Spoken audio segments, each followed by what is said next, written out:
ഈശോയിലെ ഏറ്റവും സ്നേഹം നിറഞ്ഞ സഹോദരങ്ങളെ, ഇന്ന് പ്രഭാതത്തിൽ ഞാൻ നിങ്ങളുടെ മുൻപിൽ വെക്കുന്ന വചനം സങ്കീർത്തനം 63 5 മുതലുള്ള വാക്യങ്ങളാണ്.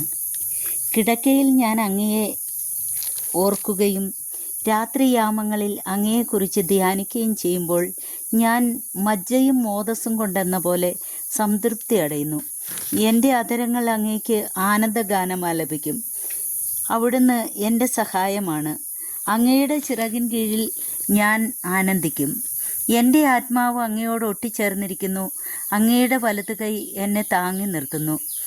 എൻ്റെ ജീവൻ നശിപ്പിക്കാൻ നോക്കുന്നവർ ഭൂമിയുടെ അഗാധ ഗർത്തങ്ങളിൽ പതിക്കും.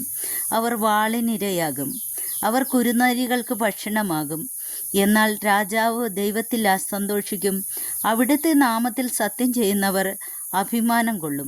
നുണയരുടെ വായ് അടഞ്ഞു പോകും.